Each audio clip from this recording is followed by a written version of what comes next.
U utorak veče na Trgu pjesnika Tanja Mravak predstavila je knjigu Naša žena. Tanja Mravak nije pisala od malena. Počela je pisati kratke priče bez ikakve namjere da ih objavi na Visu, zimi, gdje je radila u školi, kada niko sa kopna tamo dolazio nije. Pisala je da nešto korisno učini sa svojim mislima.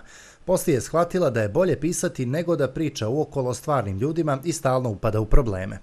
Nagrade u tome nisu pokolebale. Zamisliti, misliti, konstruisati pa pisati postala je najbolja zabava koju sama sebi može priuštiti, a nada se da ni čitaocu nije dosadna.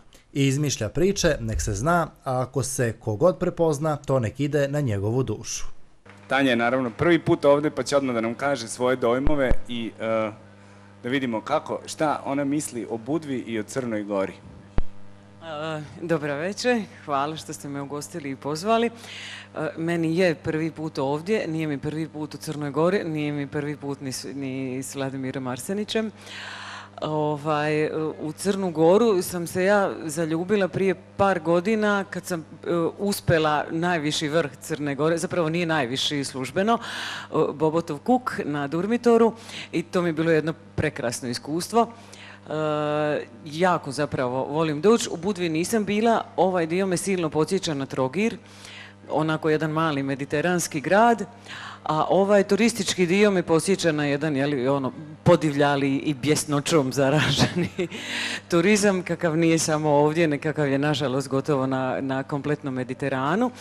I upravo zato mi se čini da ova manifestacija Grad teatara i sam moj boravak čini nekakvu razliku u svem tom turističkom ludilu koje je prisutno ne samo ovdje, nego i u Splitu iz kojeg dolazim. Mi ćemo večeras najviše razgovarati o tvojoj knjizi Naša žena, koja je izašla prošle godine u izdanju Hena.com, a pre ipak toga htio bih da te pitam o tvojoj prethodnoj zbirci koja se zove Možemo razgovarati.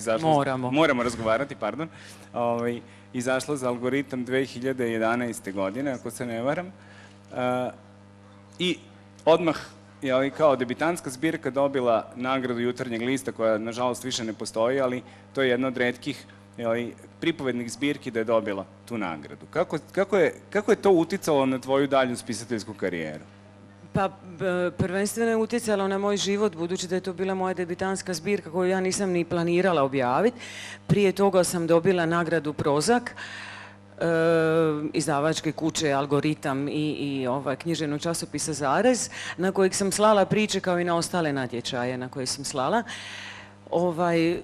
Nagrada je bila objava knjige koja je jako dobro primljena, koja je dobila tu i još neke nagrade, tako da je mene zapravo usmjerila ta zbirka u književni život. Ja inače radim kao defektolog u Centru za autizam i odjednom sam počela živjeti dva života, što nije uvijek jednostavno, ali nekako nije mi se dalo, kad sam ušla u sve to skupa, nije mi se dalo odustati od ovog književnog, iako u jednom trenutku jesam promislila da mi je jako teško, jako naporno na ta dva kolosijeka voziti.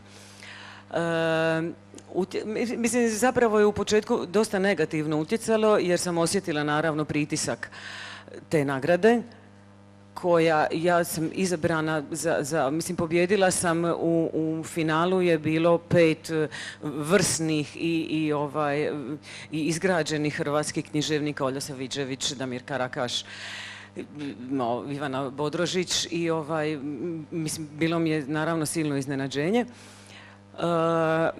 Bio je velik pritisak, sve što sam poslije napisala učinilo mi se da zapravo pišem stalno iste priče kao i prije. Neki bi to nazvali stil, a meni se učinilo da kopiram samu sebe. Onda sam odlučila, i mislim da je to bila dobra odluka, prestati dok iz toga ne izronim. U međuvremenu se je događao i odvijao moj književni život, prvenstveno na ovoj sceni usmenog pripovjedanja. Onda sam dobila priliku pisati kolumnu u Jutarnjem listu, za koju sam se mislila, ali činilo mi se da to nije prilika koja se odbija. Tu sam se nekako vratila u pisanje i onda sam ne samo vratila tako praktično, nego naprosto se neki dio mozga koji to radi opet uključio i ja sam se, baš bi rekla, zaželila pisati. I iste želje je nastala i ova druga knjiga. čini mi se da je to bio jedan dobar i prirodan put bez neke sile moje ili da slušam sa strane moraš opet, zaboravit ćete se i slično. Ne mislim da je tih 7 godina što je prošlo nekakav strašan period, niti mislim da bi se išta strašno dogodilo hrvatskoj književnosti, niti da se dogodilo u tih 7 godina što ja nisam objavila knjigu. Opet bi isto napravila i vjerojatno ću opet isto napraviti kad budem imala nešto novo reći, napisat ću novu knjigu. Mitskih 7 godina prošlo je od objave prve zbirke priča Tanje Mravak Moramo razgovarati, o kojoj se nije prestalo razgovarati. Zbirka od 11 priča Naša žena donosi novi, još veći kvalitet sa 4 nagrade za književnost u utvrđenoj podlozi. Od 11 priča, 2, Meso i Duša kuće, govore o ljubavnim vezama, dok ostale govore o različitim porodičnim odnosima i njihovim akterima, pa bilo to iz perspektive ljubavnice manipulatorke kao u antologijskoj naslovnoj priči i psihološkoj studiji.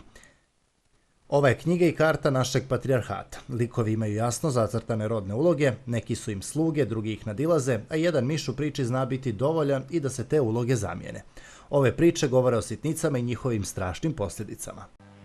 Interesantno je da si ti u toj prethodnoj zbirci, ali moramo razgovarati, a ne možemo razgovarati, tematizovala nedostatak komunikacije u onako široko postavljeno, dakle i među partnerima i među prijateljima i tako dalje, unutar porodice, a u ovoj zbirci koja se zove Naša žena, na neki način tematizuješ položaj žene, opet široko postavljeno. Dakle, ne radi se samo o odnosu žena-muškarac, nego se radi o odnosu žene u porodici, žene u braku, žena kao prijatelj, žena kao supružnik, partner i tako dalje. Koliko ti je bitno da fokusiraš temu svoje zbirke, odnosno Pa ja zapravo zbirku ne doživljavam kao skup priča, nego doživljavam više kao nekakav glazbeni album. Važno mi je da ima nit.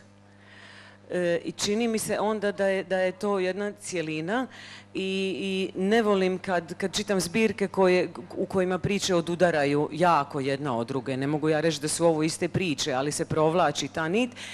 I mislim nekako i kao čitatelju da je puno ugodnije na taj način čitati, zapravo uzmem jednu temu pa je obradim sa više aspekata. To mi je bilo i u prvoj zbirci u kojoj sam zapravo radila neke šumove u komunikaciji, nastojala sam prikazati banalnost komunikacije svakodnevne naše, koja je vrlo često besmislena, a upravo taj besmisao puno dublje govori od samih tih nekakvih blesavih i svakodnevnih rečenica. U ovoj drugoj sam... mislim, zbirka se zove Naša žena po jednoj priči, ona se mogla zvati bilo kako, svakako je taj naslov zbirku obilježio i život njen poslije intervjuje i osvrte na knjigu, naravno, ali ona nije prvenstveno knjiga o ženama. Ona je, najprije bi ja rekla da je to knjiga o situacijama koje nam nisu svakodnevne, koje su negdje na rubu svakodnevnice, kad nas izbace iz našeg uobičajenog kolosijeka, dakle, događaju se ženama situacije u kojima moraju izići na neki način mrvicu iz svog prethodnog života i u njima se snaći. Nije to ništa što nam se ne može dogoditi ili što nam se ne događa, ali jesu one stvari u kojima malo preispitujemo svoje vrijednosti, u kojima vrlo često zapravo i odustanemo od njih jer nam se događa nešto novo. I nije ni loše da odustajemo od toga, znači da smo živi ljudi i da napredujemo. I uglavnom je to. To su situacije koje nas izbacuju, u kojima se preispitujemo, u kojima obnavljamo ili produbljujemo ili zaboravljamo neke odnose i različiti su. Ima recimo priča o djevojci koja dolazi iz Zagreba kući negdje u neko malo mjesto i tu zatiče majku sa novim partnerom, umro je otac i sad se ona treba snaći tu. Značajno je i to da ona više nije više ni domaća, nije ni gost u toj kući i fokusirala sam se na nju kako se ona snalazi u toj situaciji. Imamo situacije gdje se nalaze brat i sestra nakon dugo godina, njih je život razdvojio, njih je razdvojio odnos prema roditeljima, odnos prema smrtima u obitelji i sad se njih dvoje zapravo jedini koji tu ostaju i ovisno o tom događaju, zapravo budući njihov život i život te obitelji ovisi o tom događaju u kojem se oni nalaze. Između ostalog, ima svega, poslije ću čitati ovu priču o ženi na dijeti, recimo. I kako se nosi s tim, onda, mislim, sad moramo opet promisliti cijelu knjigu. Više manje jesu neke situacije koje ipak na neki način nedramatično, kao što ni ne volim pisati o nekim velikim dramama, koje usmjere život lagano, prirodno i nenametljivo u neki drugi tok. Tanja Mravak, rođena je u Sinju 74. godine, živi u Splitu gdje radi u Centru za autizam. Kratkim pričama osvojila je nagradu Ekran priče i Prozak, a djela su je 2 puta uvrštena u izbor najboljih hrvatskih priča. Prvom zbirkom Moramo razgovarati, Algoritam Zagreb 2010. osvojila je nagradu Jutarnjeg lista za najbolje prozno djelo, nagradu Slavić za autorski prvijenac Društva hrvatskih književnika i posebno priznanje Slobodne Dalmacije za kulturu. Dugogodišnja je učesnica festivala usmenog pripovjedanja Pričigin u Splitu, kolumnista je Jutarnjeg lista.